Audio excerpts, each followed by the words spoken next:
Hey guys, it's your host Rosina. Welcome back, and we are here today with Nick Hyland. How's it going? So, Nick, tell us about yourself. Music has always been like a big part of my life. I come from a very musical family. Both my parents play. My grandfather played too. They were always very supportive of the arts and, pursuing your passions, your dreams, and like getting to know who you are. Did they also pursue their degree like you did with the performing arts here in Chicago? They stuck to sort of that like, okay, we have a family, we need to take care of these kids. But when they found out that I wanted to pursue it, they were all for it. As long as I got a degree. How did you find your way into performing in terms of, I'm assuming singing came first to you, so how did you get into performing? Well, I used to do a lot of musical theater, but whenever my mom would play, she would always bring me up on stage, even though my face was like beet red and like, yeah, but yeah, so she would always just like bring me up, and that was sort of like my first venue sort of into it. Do you stick with musicals so you can get a bit of both, or do you sometimes go, acting is my passion, or is music, or do you have a preference? Honestly, right now I'm feeling music like I that's something that's been like a part of me for so long, and I feel like I need to give it its like due diligence. I've sat with, theater and acting for like quite a bit of time at school, and I feel this trend coming through, especially with like plays. There's starting to be more of this musicality that's mixed into it. It's not necessarily a musical like with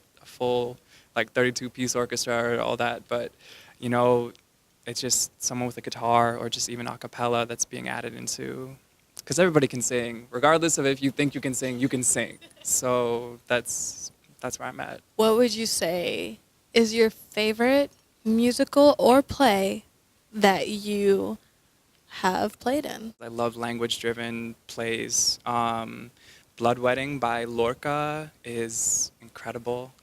There's a lot of it's Spanish, and I did translation obviously, but God, it is the musicality in that is beautiful. How or why did you choose to pick up the guitar? When was it, and why a guitar?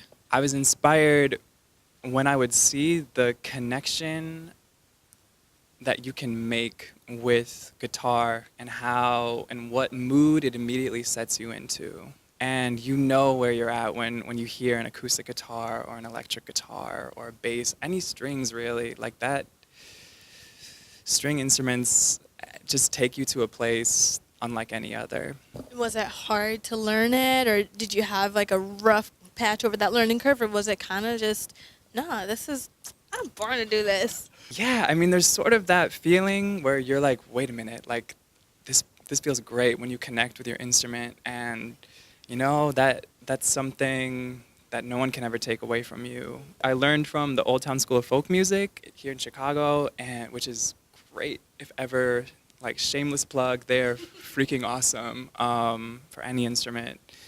But yeah, I went through their levels, and I'm still learning. You took about a year to go to Los Angeles, and while you were there, you were part of a homeless outreach. Can you talk to us a little bit about that? So there's this great program that I actually helped start called Ground Game Los Angeles, and it grew out of this grassroots campaign. If you see a problem that you don't like, you have to change it. And homelessness in LA is at an all-time high. It grew, I think, 32% in the past 4 years. We fight not only for people facing homelessness, we fight for the queer community, we fight for Black lives. I still talk to them as much as I can because they're doing God's work. You also write your own songs sometimes. Tell me what inspires your lyrics.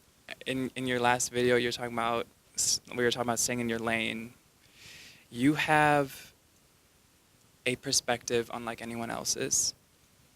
The pain you go through, the happiness you go through, the love, that's all there, and it deserves to be heard. And you do yourself a disservice if you don't share those words. It's therapeutic. It's not therapy, but it's therapeutic. And when you hear those artists who who can kind of grapple onto those words that you vibe with, I mean, there's catharsis there, and it's sort of relating to theater, back to that. Would you say that you use songwriting as an outlet for you? And do you have challenges that you are seeking your, I guess, your artistry to help with those challenges? Or do you have even challenges in your upcoming of making your own self as an artist? A goal that everyone should have is to discover as much about themselves as they can in the time that we're given. And the way that I do that is through music and through writing.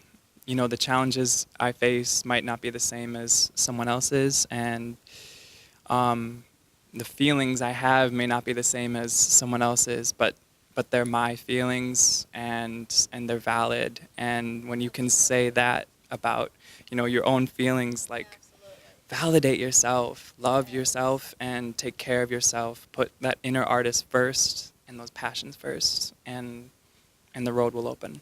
Talk to me about what you have coming up next. Do you have any projects for us? I'm gonna be switching back to theater for the summer. I'm working with Chicago Shakespeare. I host open mic night, and I perform at Elixir in Boys Town. Yeah, it's super queer. It's a great vibe. And aside from that, I have a EP that I hope to release this summer with some covers and some of my own original stuff.